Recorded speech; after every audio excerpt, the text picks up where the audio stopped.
AI has upped the ante, making it accessible to anyone with an internet connection. So in a time where reality can be bent and twisted with just a few clicks, we must remain vigilant.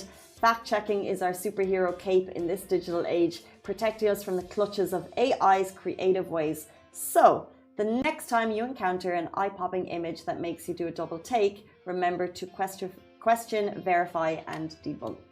Like, we know anytime there is like a political rally, you know, like just as one example, you always see two sides of the story, right? You see so many things on social media and you just don't know what to believe, what's true, what's not true, what has been morphed, what's been photoshopped. And now it's going to get even more difficult with like AI bringing on board all these enhancements and just accuracies to how much media can be manipulated. So true, and I just think the capabilities are still at their infancy. Yeah. So what's to come in terms of what AI can do, in terms of how much it can help us, but also how much it could just take over is scary. I don't know what it means. It's confusing. I think it's really cool to hear how we discussed when you weren't here, how people are using ChatGPT to help them. But it's also scary in terms of, is it going to take people's jobs? I actually spoke to a lawyer at the weekend, and because lawyering is lawyering. One of like their mightiest tasks is going through heaps and heaps of paperwork, deciphering it and coming up with a solution. Yeah. And we speak about AI taking journalism jobs, but what about other roles that it could take? And they were like, no, it's definitely they were like, we're too smart for that. We're too smart for that? No, I think it was just that AI won't be able to take the lawyer's role because of the intricacies of what they are deciphering. Yeah, like lawyers, 100%. I don't feel like ChatGPT can replace that because there's so much of like, it's not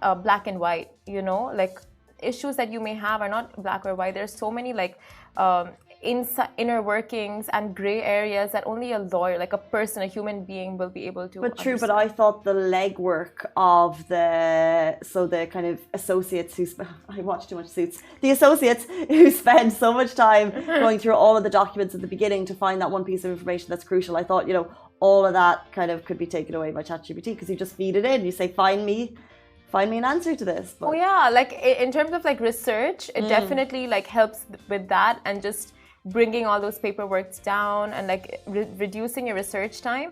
But I feel like when it comes to actually consultation and giving advice and all of that, like you still need a human interaction when it comes to law. And everyone who is qualified in any field will maintain that we are better than ChatGPT until we are at retirement age. Oh my God. Oh, what's going to happen in the next 10 years? It's just scary. Like seeing what is happening now.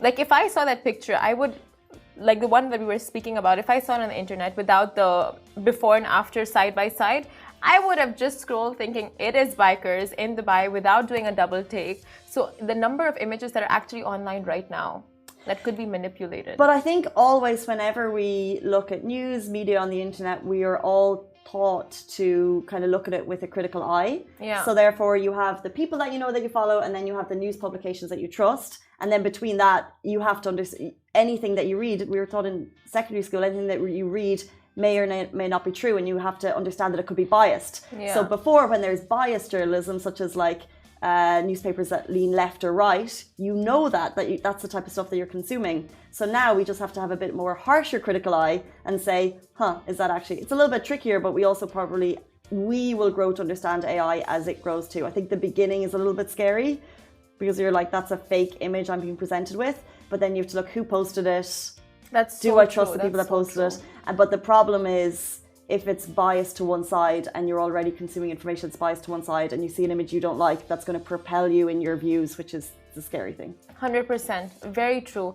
And we've been consuming this, like you said, for like the longest time. Like, for example, magazines, right? If you just use that one example, the way they Photoshop their covers and like the models on their covers, for years we've seen it, and like True. And it's like, as much as we know it's prevalent, as much as we know it happens, you know, like the touch-ups and just the body side, body magazines, contouring. it's Instagram. We're doing it ourselves. Yeah. Well, people who do it themselves. Exactly. And it's just like, it's become the norm for us. So it's scary how now with even videos, AI having the ability to alter videos, it's just going to become the norm. So it's like reality and digital will just be like, worlds apart. Scary. Scary. But very interesting. Lock up your children, throw away your phones, and you'll be fine. On that positive note, it's 8:50 on a Thursday morning.